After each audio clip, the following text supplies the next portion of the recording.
धोखे का जाल, एक परिवार की टूटती कहानी। राजस्थान के भरतपुर जिले में चिकसाना नाम का एक छोटा सा गांव था। गांव शांत था, लोग एक दूसरे को जानते थे और ज्यादातर परिवार साधारण जीवन जीते थे।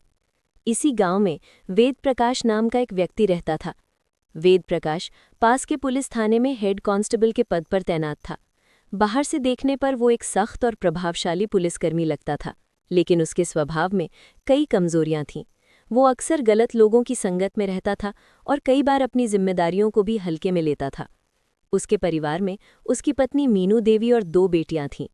बड़ी बेटी कोमल ने 2 साल पहले अपनी पसंद से शादी कर ली थी और दूसरे शहर में रहती थी। छोटी बेटी अनीता 12वीं कक्षा में पढ़ रही थी। अनीता एक तेज लेकिन भावुक स्वभाव की लड़की थी। वो सपनों से भरी हुई थी और अक्सर पढ़ाई से ज्यादा अपनी भावनाओं में उलझ जाती थी। वेद प्रकाश अपनी नौकरी में व्यस्त रहता था। कई दिन वो घर से बाहर रहता था, जिससे घर की जिम्मेदारियां लगभग पूरी तरह मीनू देवी पर ही आ गई थीं।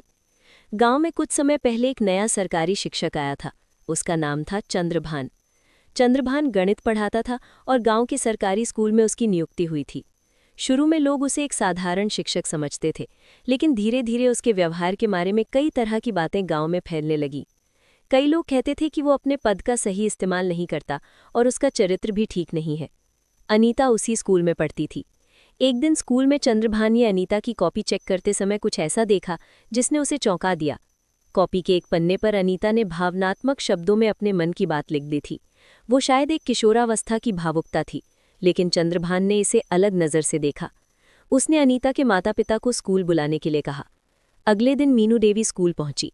चंद्रभान ने उनसे लंबी बातचीत की और ये कहकर उन्हें चिंतित कर दिया कि अनीता पढ़ाई में कमज़ोर हो सकती है। उसने सुझाव दिया कि अगर उसे घर पर अतिरिक्त पढ़ाई कराई जाए तो शायद उसका परिणाम बेहतर हो सकता है। मीनू देवी ने इस बात पर भरोसा कर लिया। धीरे धीरे चंद्रभान का घर पर आना जाना शुरू हो गया।